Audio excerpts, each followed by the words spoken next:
Hello everyone, welcome back to my channel. आज आपण Navratri special makeup करणार आहोत. तर व्हिडिओला इथं स्टार्ट करू.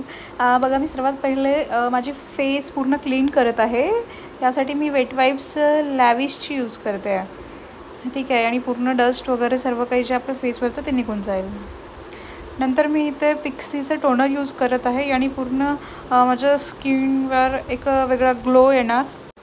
हे टोनर एक्सफोलिएटिंग आहे, पूर्ण डस्ट वगैरे पूर्ण बाहेर काढतो फेसची. ठीक आहे. नंतर आपण मॉइश्चरायझर लावत आहे. मॉइश्चरायझर मी इथे यूज करते आहे मॅकेझमियाचं वॉटर बेस्ड मॉइश्चरायझर आहे. स्पेशली ऑइली स्किनसाठी मी तुम्हाला रिकमेंड करेल. खूप छान आहे, रिझल्ट पण खूप छान आहे. तुम्ही बघू शकता, एक थोडा ग्लो पण येत आहे फेसवर. छान प्रॉपर आपल्या हाताने लावायचं. फेसमध्ये पूर्ण ॲब्झॉर्ब झाल्याशिवाय नेक्स्ट स्टेप आपण करायची नाही. ठीक आहे, इथपर्यंत समजलं? अरे यार, मी तर लेन्स लावायचीच विसरले. चला तर पहिला लेन्स लावून घेऊ. लेन्स मी इथे फ्रेश लुकची यूज करत आहे इन द शेड ग्रीन. ठीक आहे. आणि थोडं डोळ्यातून पाणी निघणं हे कॉमन असतं. आता मी इथे रिकोडचं मॅटिफाईंग प्रायमर यूज करत आहे. तुम्ही बघू शकता, जिथे जिथे ओपन पोर्स आहे तिथेच लावत आहे मी. आणि एकदम जास्त ओढून नका लावू, जस्ट जनरली लावायचं. आणि पूर्ण फेसवर लावायचं नाही, फक्त टी झोन एरियावर. ठीक आहे, एवढं लक्षात ठेवा. पूर्ण फेसवर लावायचं नाही. ड्राय स्किन असेल तर तुम्ही स्किप पण करू शकता. ठीक आहे. आता आपण फेसला करेक्ट करणार आहे. जिथे जिथे मला पिगमेंटेशन आहे, अंडर आईजच्या खाली वगैरे डार्कनेस आहे, ते मी रिकोडच्या पॅलेटनी कवर करते आहे डार्क शेड घेऊन. माझ्या स्किनपेक्षा 4-5 शेड डार्क कन्सिलर आहे, तेच यूज करते आहे मी. आणि पूर्ण कवर करा. कवर जर केल्यानंतर तुमचे ते पिंपल्स हाईड होऊन जाणार थोडेफार, पण उंच असलेले ते हाईड नाही होणार. फक्त मार्क्स डार्क वगैरे जे आहे ते होऊन जाईल. ठीक आहे. इथे मी ब्रश यूज करत आहे मॅकेझमियाचा. बघा, तुम्ही स्क्रीनशॉट काढू शकता जर तुम्हाला पाहिजे असेल हा ब्रश तर.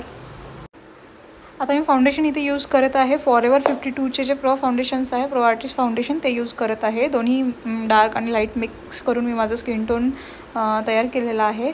आणि फाउंडेशन पण पूर्ण हलकी लेअर लावायची, कारण आपण गरमामध्ये जनरली खूप डान्स करतो, तर एकदम जास्त हेवी मेकअप नको आहे, अगदी लाईट. आणि हे लक्षात ठेवा की तुमच्या स्किनला मॅच होणाराच फाउंडेशन लावा. थोडाही डार्क शेड किंवा लाईट शेड लावू नका. ठीक आहे.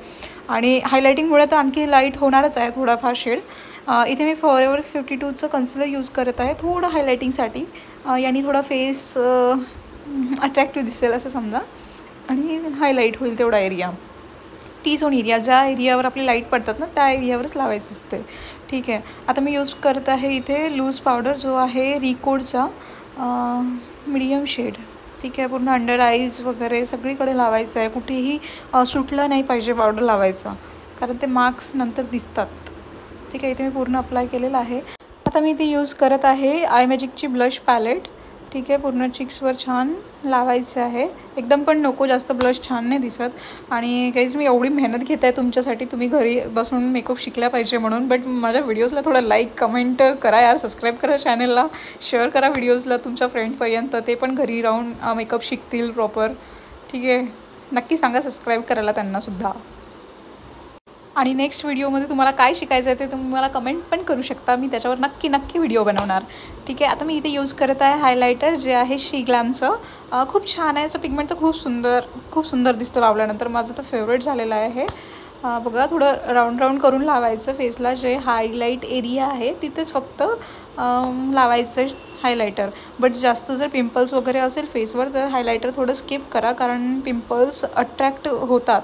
जर हायलायटर पिंपल्सवर लागलं तर ते दिसून पडतात नंतरसुद्धा, म्हणून हायलायटर पिंपल्सवर लावायचं नाही. व्हिडिओ थोडा मला शॉर्ट करायचा आहे, एकदम लांब नाही. थोडं मी स्पीडमध्ये घेते आहे. आता आपण आय मेकअप करूया. आय मेकअप करताना मी थोडा लायटर शेड घेतला आहे, ब्राऊनवाला. दोन्ही डोळ्याला इक्वल लावायचं, हे लक्षात ठेवायचं, कारण एक डार्क एक लाईट असं नको व्हायला. ठीक आहे. दोन्ही आईजला करा. आणि थोडं स्मोकी आईज करणार आहे मी. तर बघा, इथे माझा आय मेकअप डन झालेला आहे. आता मी मस्करा यूज करत आहे. मस्करा आहे मेबेलिनचा. पूर्ण लॅशेसला, दोन्ही लॅशेसला लावून घ्यायचं. ठीक आहे. आणि लॅशेस लावायच्या अगोदर मस्करा लावायचा. मस्करा म्हणजे लॅशेस लावल्यानंतर मस्करा लावायचं नाही, हे उलटं नाही करायचं. ठीक आहे, एवढं लक्षात ठेवा. आणि मी आता यूज करते आहे काजळ, जे आहे रेनेचं. खूप छान काजळ आहे, वॉटरप्रूफ काजळ आहे, स्मच पण होत नाही खाली. ठीक आहे. तुम्ही बघू शकता, प्रॉपर असं लावायचं. आणि थोडं डार्क करायचं आहे, म्हणजे रात्रीचं असतं जनरली गरबा, तर थोडं रात्रीमध्ये स्मोकी आईज वगैरे खूप छान दिसतात. ऑलमोस्ट पूर्णपणे मेकअप आता माझा झालेला आहे. इथे मी यूज केली आहे लिपस्टिक मॅकॅझमियाची. आणि गरबाचा मेकअप म्हटलं की बिंदीशिवाय लुक इनकम्प्लीट असते. तर आपण ते बिंदी वगैरे पूर्ण लावून घेऊ, त्याच्यानंतरच लुक येईल. बघा मी इथे व्हिडिओ खूप लांब होत होता त्यामुळे मी खूप शॉर्टमध्ये केलेला आहे. ठीक आहे, जस्ट मी लायनरनी ते ड्रॉ केलेलं आहे माझ्या फेसवर बिंदीज. आणि आता यूज करत आहे मी रिकोडचा ग्रिप स्प्रे. आणि काय होईल, आपला मेकअप थोडा ग्लॉसी दिसणार आणि लास्टपर्यंत राहील. तर असा होता आजचा आपला मेकअप. कमेंटमध्ये मला नक्की सांगा की आजचा लुक कसं झाला आहे, काय झालं आहे. आणि थँक्यू सो मच तुम्ही इथपर्यंत माझा व्हिडिओ बघितला. ठीक आहे, बाय बाय, थँक्यू.